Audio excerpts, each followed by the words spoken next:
Assalamualaikum warahmatullahi wabarakatuh. Alhamdulillahirabbil alamin wassalatu wassalamu ala asrofil anbiyain wa ala alihi wa ashabihi ajmain. Asyhadu an la ilaha illallah wa asyhadu anna Muhammadan abduhu wa rasulullah. Marilah kita panjatkan puji syukur alhamdulillah kehadirat Allah Subhanahu wa taala yang telah memberikan kita rahmat, taufik serta hidayahnya kepada kita semua, sehingga pada hari ini kita diberikan kesehatan, baik itu kesehatan fisik maupun kesehatan rohani, sehingga kita dapat melaksanakan aktivitas dan juga perkuliahan seperti sebelum-sebelumnya dalam keadaan sehat walafiat. Salawat serta salam semoga tetap terlimpahkan kepada junjungan Nabi besar kita, Nabi Muhammad SAW, yang telah menunjukkan kita dari zaman jahiliyah menuju zaman Islamiyah, sehingga di zaman kita yang jauh dari zaman Rasulullah ini kita bisa merasakan betapa nikmatnya berislam, betapa indahnya kita beriman. Baik teman-teman, hari ini kita lanjut ke ta'aruf dulu ya. Jadi sebelum kita melaksanakan perkuliahan, saya ta'aruf dulu. Seperti biasanya, nama saya Indi Hanatul Maisyatus Salisah, biasa dipanggil Bu Inta. Saya kelahiran dari Bojonegoro 14 Februari 1990. S1, S2 saya dari universitas yang sama dengan kalian, Universitas Muhammadiyah Surabaya. S1 Usuluddin, S2-nya Pemikiran dan Pendidikan Islam. S3-nya insya Allah masih dalam proses di Universitas Muhammadiyah Malang. Teman-teman, pada perkuliahan pertama hari ini biasanya kita akan isi dengan kontrak perkuliahan ya. Jadi selain ta'aruf juga ada kontrak perkuliahan. Baik teman-teman, pada sesi hari ini sedikit dari saya. Ini adalah kelanjutan materi-materi sebelumnya ya. Jadi di semester 1, semester 2, semester 3 kalian sudah mendapatkan materi terkait pendidikan agama Islam, kemudian dilanjut AIK 1, AIK 2, dan sekarang kita masuk ke materi AIK 3, yaitu terkait kemuhammadiyahan. Ini di belakang saya sudah ada ya terkait materi ini. Jadi ta'aruf dan kontrak perkuliahan tadi sudah saya sampaikan. Nanti untuk sesuatu yang kurang jelas, teman-teman bisa sampaikan di grup WhatsApp. Jadi jangan japri ya. Kalau japri, karena terlalu banyak mahasiswa yang japri, kadang-kadang banyak juga yang tidak terbalas. Jadi kalau teman-teman pengen terbalas, pengen japrinya dibalas, silahkan chat melalui PJMK masing-masing atau boleh juga melalui grup WhatsApp. Jadi seperti itu.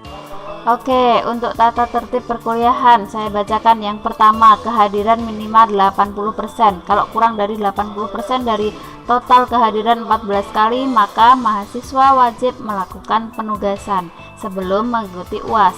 Kalau kurang dari 60%, maka kalian harus dianggap tidak lulus, artinya harus mengulang di tahun berikutnya.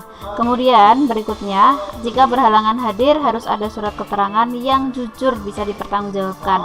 Kemudian toleransi keterlambatan selama 15 menit, mengerjakan tugas sesuai dengan jadwal yang sudah kita sepakati di chat group.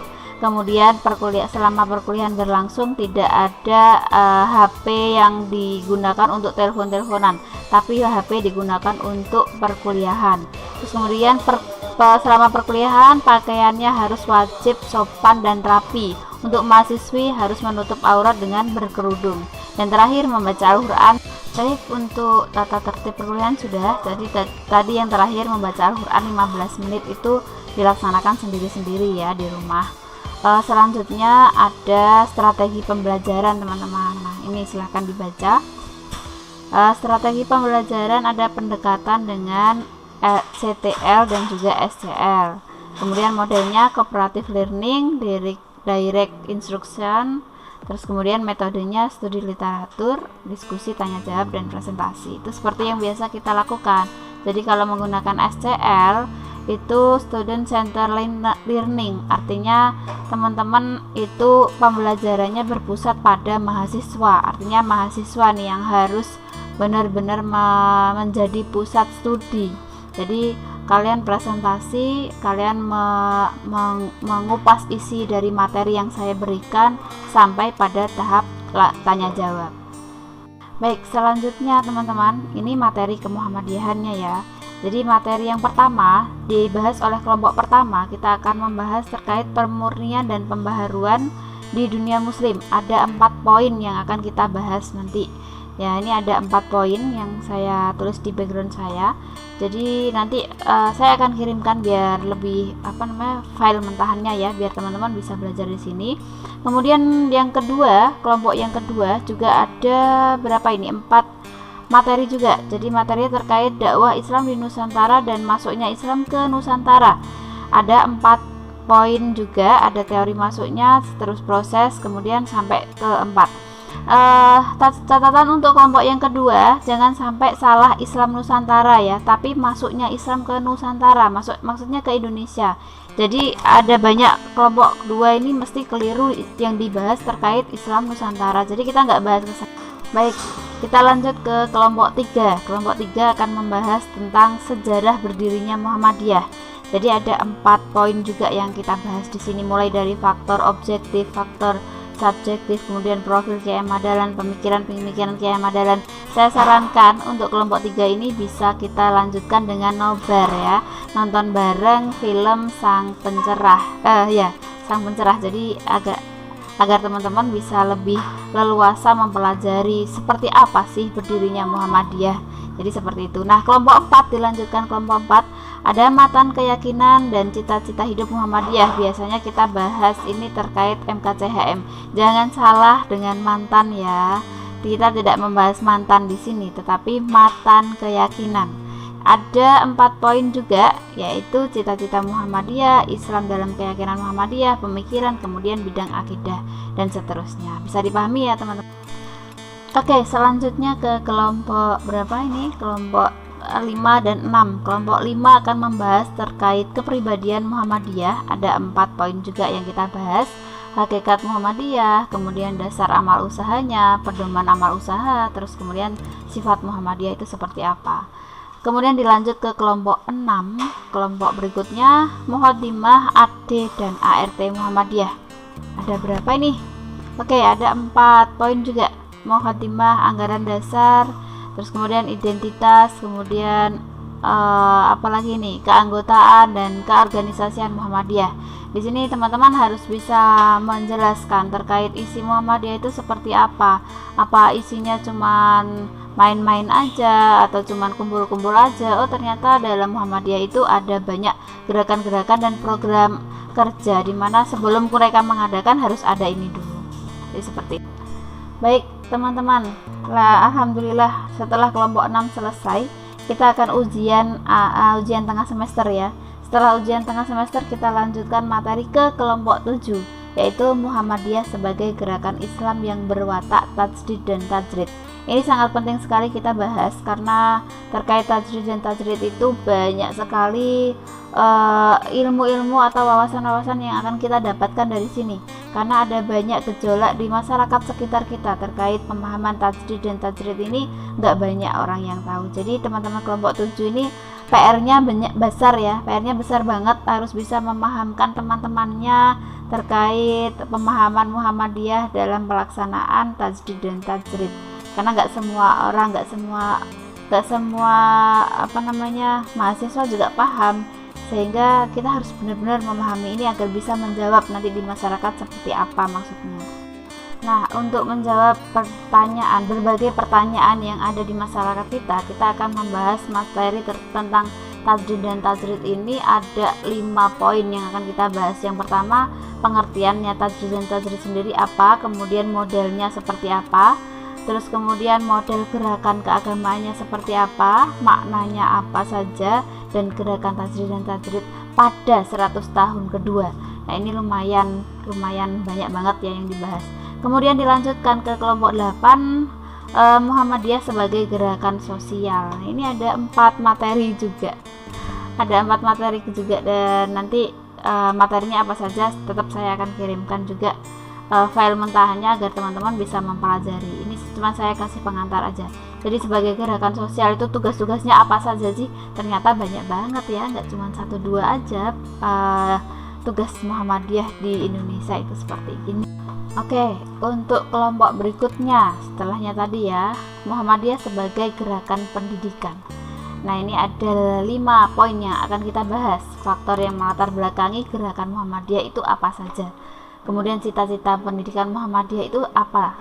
Bentuk-bentuk dan model, pemikiran dan praksis pendidikan Muhammadiyah, tantangan dan revitalisasi yang dihadapi oleh Muhammadiyah dalam melaksanakan pendidikan di Indonesia itu apa saja. Itu dijelaskan dalam PPT. Kemudian dipresentasikan yang baik oleh kelompok yang bertugas. Di kelompok berikutnya ada pembahasan yang paling keren juga, ini membahas terkait perempuan. Ternyata Muhammadiyah juga punya organisasi yang hanya diisi oleh para perempuan.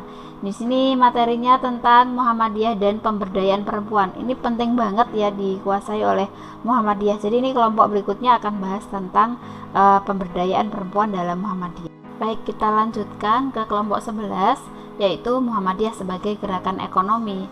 Karena ekonomi itu adalah penguat negara ya. Jadi Muhammadiyah pun harus memahami seperti apa sih ekonomi dalam Indonesia yang harus digeluti oleh orang-orang Muhammadiyah agar Indonesia tidak dikalahkan oleh negara lain. Nah, ini ada 4 materi juga, 4 poin yang akan kita bahas. Sumber kekuatan ekonomi Muhammadiyah, Muhammadiyah dan kelas menengah, kemudian pasang surutnya, dan mencari model gerakan Muhammadiyah. Di kelompok 12, kelompok selanjutnya, kalian akan membahas tentang peran kebangsaan Muhammadiyah di Indonesia.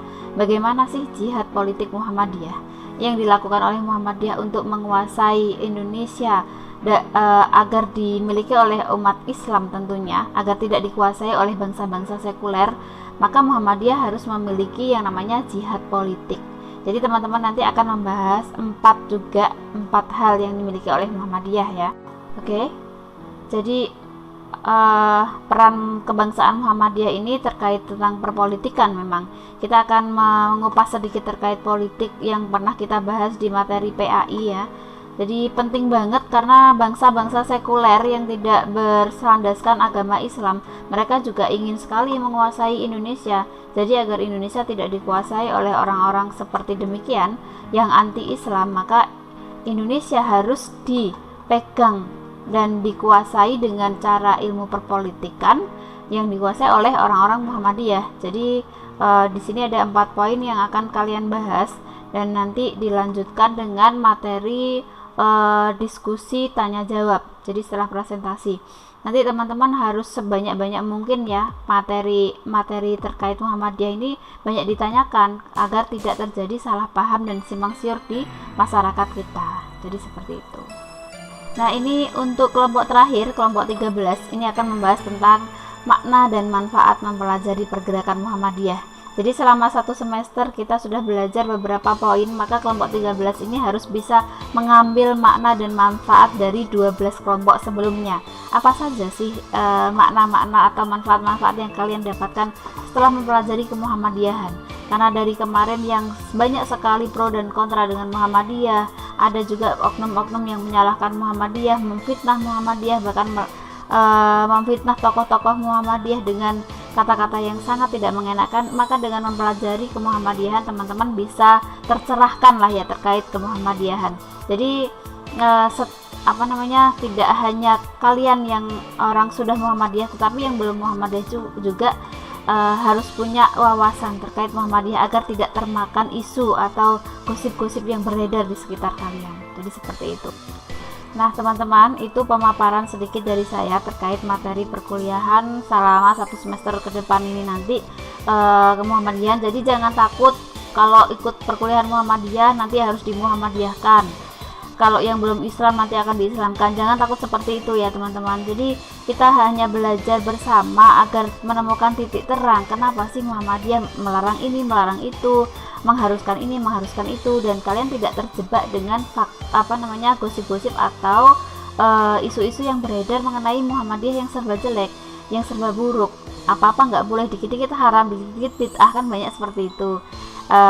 Bahkan ada juga yang bilang jangan bergaul atau berteman atau berkeluarga dengan orang Muhammadiyah, nanti kalau mati kamu cuma digelundungkan doang, nggak ada selamatan, nggak ada tahlilan, nggak ada yasinan dan lain-lain.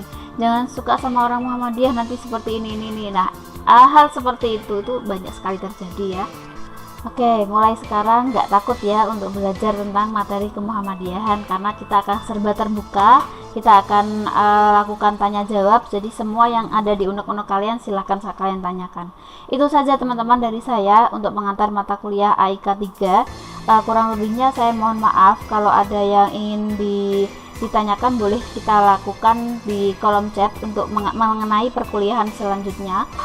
Jadi selama 1 semester ini kalian mau ngapain aja, kita diskusikan bersama-sama di chat grup masing-masing ya. Masing-masing kelas sudah ada grupnya, lewat PJMK juga boleh.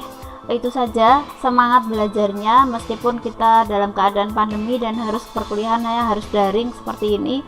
Saya tetap berharap bisa bertemu dengan kalian nanti suatu hari dalam keadaan yang sehat walafiat.